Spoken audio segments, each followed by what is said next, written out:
नमस्कार। आज हम पढ़ेंगे महाराणा प्रताप के बारे में। महाराणा प्रताप की ऐतिहासिक पृष्ठभूमि कैसी रही? इनका टाइमिंग रहा 1540 ईस्वी से 1597 ईस्वी। महाराणा सांगा की मृत्यु के बाद 10 वर्ष की अवधि में 3 शासक मेवाड़ की गद्दी पर बैठे। सबसे पहले राणा सांगा का बड़ा पुत्र रतन सिंह। रतन सिंह की मृत्यु के बाद उसका भाई विक्रमादित्य मेवाड़ का राणा बना और विक्रमादित्य के कार्यों और व्यवहारों से स्थानीय जो सामंत थे वो बहुत असंतुष्ट थे।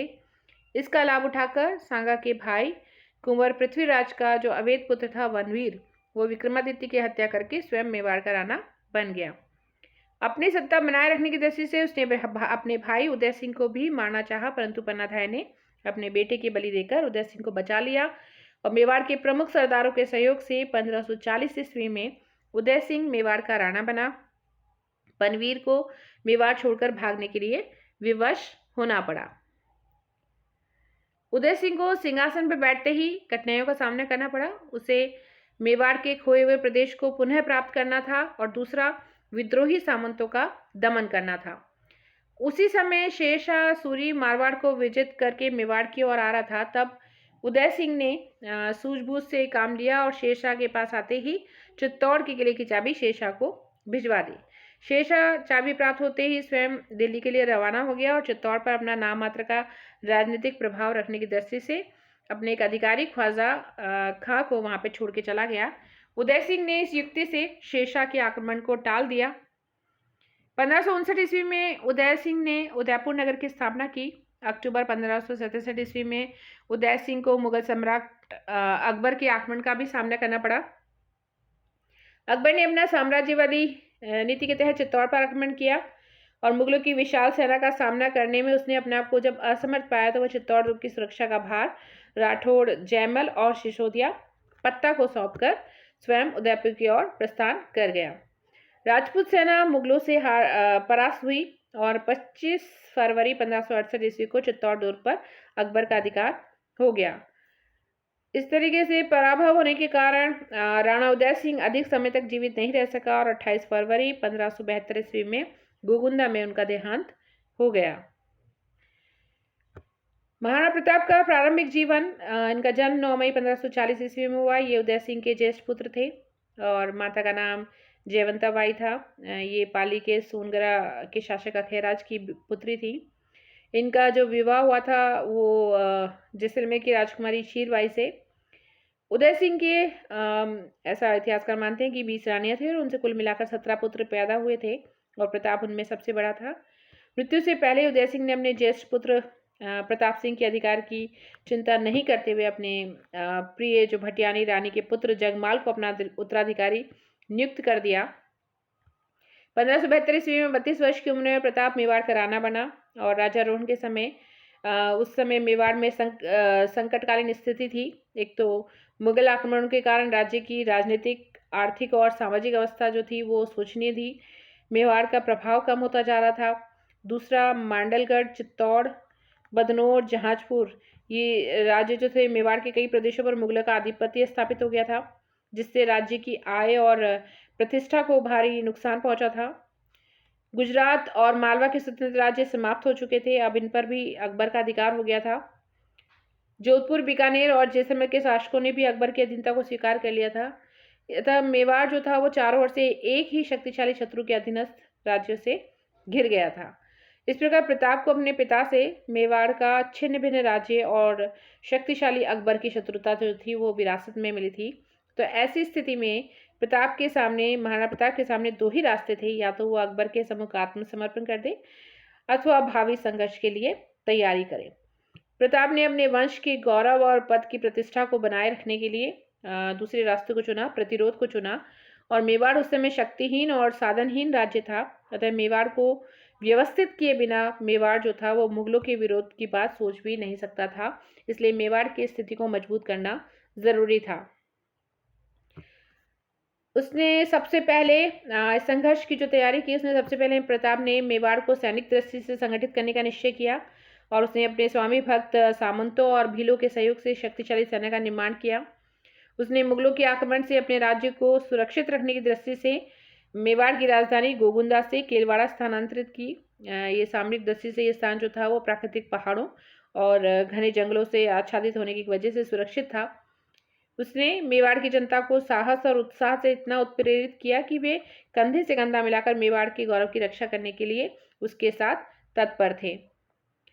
मुगल सम्राट अकबर जो था वो भी एक महत्वाकांक्षी सम्राट था। उसने चित्तौड़ विजय के बाद अकबर ने राजस्थान के कई शासकों के साथ मैत्रीपूर्ण और वैवाहिक संबंध स्थापित करने में सफलता प्राप्त की थी।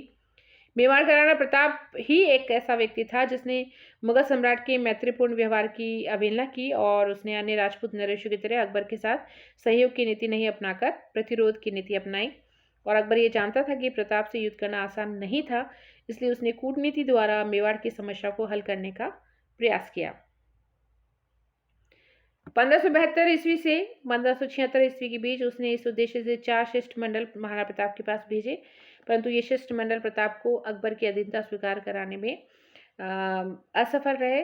सबसे पहले अकबर ने 1572 ईस्वी में अपने दरबारी जलाल खां को प्रताप के पास अधीनता स्वीकार करने हेतु भेजा, लेकिन जलाल खां अपने उद्देश्य में सफल नहीं हो पाया। उसके बाद अप्रैल 1573 ईस्वी में अकबर ने आमेर के राजकुमार मानसिंह को वार्ता के लिए भेजा। मानसिंह डूंगरपुर विजय के पश्चात सलुम्बर मार्ग से उदयपुर पहुंचा।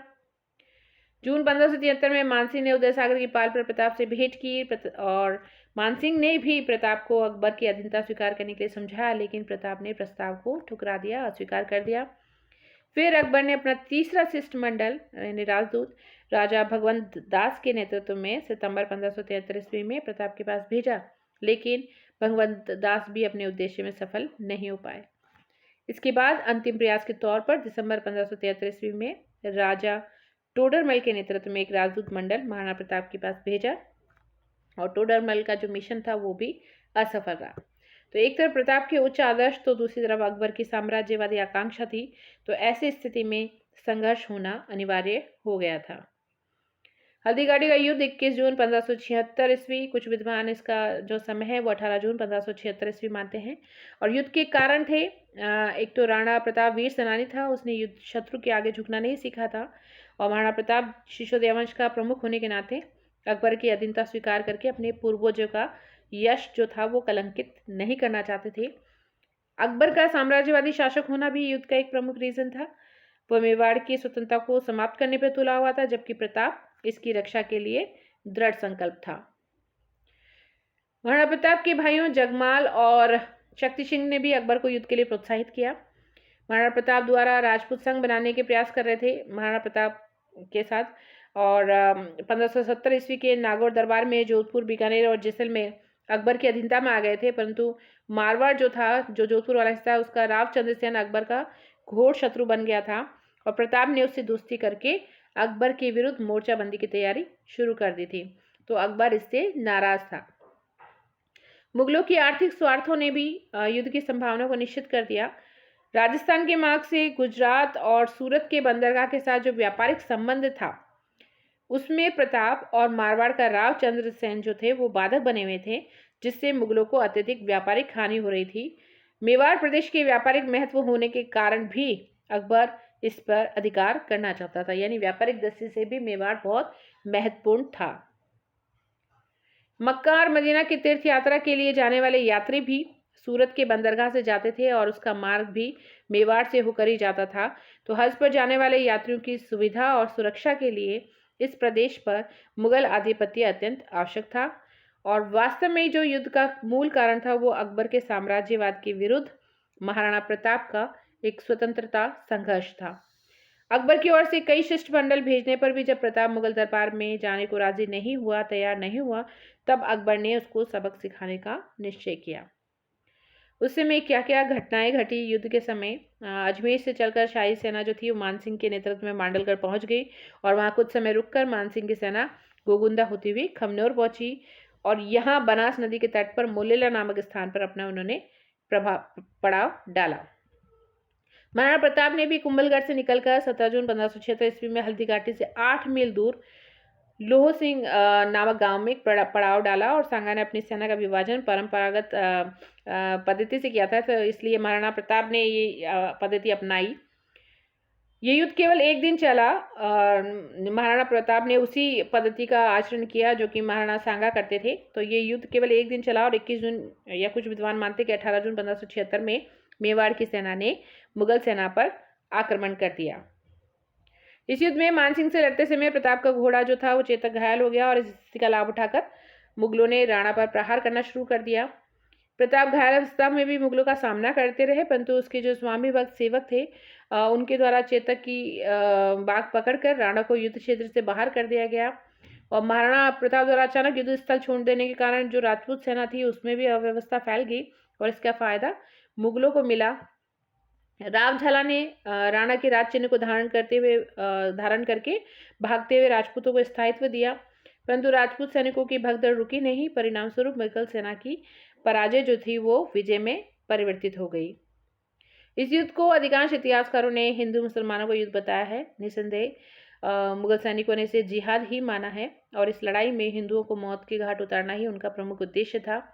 यहाँ तक कि इस युद्ध में मानसिंह के भी कुछ राजपूत सैनिक मारे गए थे, परंतु महाराणा प्रताप ने इसे विशुद्ध स्वतंत्रता संग्राम बताया है। उसने साम्राज्यवादी सम्राट अकबर के प्रभुत्व से मेवाड़ को स्वतंत्र कराने हेतु ये युद्ध किया था और उसकी सेना में मुसलमान जो पठान हकीम खां सूर वो भी थे। हकीम खां सूर स्वतंत्र रूप से राजपूत सेना का नेतृत्व कर रहे थे। ये केवल मेवाड़ की स्वतंत्रता के लिए ही उन्होंने किया था। महाराणा प्रताप की पराजय के कारण क्या रहे? युद्ध की जो प्रारंभिक सफलता राणा को प्राप्त हुई थी, परंतु उसे स्थायी स्वरूप प्रदान नहीं कर सके, जिस कारण वे पराजित हुए और उसके कई कारण थे। महाराणा प्रताप का युद्ध शुरू करते समय न तो एक कोई सुनिश्चित योजना बनाई, न ही सेना को उन्होंने कोई विभिन्न भागों में समन्वय स्थापित करने का प्रयास किया। और महाराणा प्रताप को चाहिए था कि वो अपनी सेना को विभिन्न टुकड़ियों को घाटी, दर्रों और पहाड़ियों में इस प्रकार से व्यवस्थित करते कि वे शत्रु जो थे वो घाटी में ही घिर जाते मतलब घेर ले जाते। प्रताप की हार का कारण परंपरागत युद्ध शैली को अपनाना था। मुगल सेना संख्या में जो थी राणा की सेना से बहुत अधिक थी। प्रताप की जो आर्थिक अवस्था थी वो दयनीय थी। अकबर की सेना के समान अपनी सेना को युद्ध की सामग्री से वो सुसज्जित नहीं कर पाए। महाराणा प्रताप द्वारा युद्ध में हाथियों का प्रयोग भी हार का कारण बना। महाराणा के 100 हाथी थे और हाथियों का प्रयोग मैदान में किया जाता है, न कि पहाड़ के तंग घाटियों में। यहाँ हाथियों के घूमने फिरने की भी जगह नहीं थी, तो ये भी एक उनकी हार का कारण बना। युद्ध का क्या महत्व और परिणाम निकले? महाराणा प्रताप इस युद्ध में सैनिक दृष्टि से पराजित हुए, लेकिन प्रताप को अपने अधीन करने की जो अकबर की अभिलाषा थी वो पूरी नहीं हुई। हल्दीघाटी के युद्ध में महाराणा की शक्ति पूरी तरीके से नष्ट नहीं हुई थी, बल्कि केवल एक अस्थायी उन्हें धक्का लगा था। इस युद्ध के बाद महाराणा प्रताप का रुख मुगलों के प्रति और अधिक कड़ा हो गया। डॉक्टर आशीर्वादीलाल श्रीवास्तव के अनुसार इस युद्ध में महत्वपूर्ण अनुभव प्राप्त करने के बाद मुगल अधिकृत मेवाड़ को पुनः प्राप्त करने के कार्यक्रम को क्रियात्मक रूप दिया जाने लगा और इस युद्ध के उपरांत भी प्रताप कई वर्षों तक मुगलों से निरंतर युद्ध करते रहे। मेवाड़ विजय की अभिलाषा से प्रेरित होकर अकबर ने हल्दीघाटी के युद्ध के बाद अगले 10 वर्षों यानी 1576 ईस्वी से 1585 ईस्वी तक निरंतर अपने श्रेष्ठ सेनापतियों को वो मेवाड़ के विरुद्ध भेजता रहा, परंतु उसका कोई आशाप्रद परिणाम नहीं निकला। 1585 ईस्वी से अकबर को अपना ध्यान उत्तर पश्चिमी सीमा प्रांत जो मध्य एशिया ईरान वाला हिस्सा था उस तरफ लगाना पड़ा। अतः मेवाड़ में एक समुचित सैनिक कार्यवाही वो नहीं कर पाया, जिसके परिणाम स्वरूप मेवाड़ से मुगल सेना का आतंक समाप्त हो गया और महाराणा प्रताप ने कुंभलगढ़, मोही, उदयपुर, पिंडवाड़ा आदि जो महत्वपूर्ण स्थान थे उन पर वापस कब्जा अधिकार कर लिया। तो महाराणा प्रताप ने कभी भी अकबर की अधीनता को स्वीकार नहीं किया। तो आज के लिए हम इतना ही पढ़ेंगे। तो आज हमने पढ़ा महाराणा प्रताप और अकबर के बीच संघर्ष के बारे में। Thank you.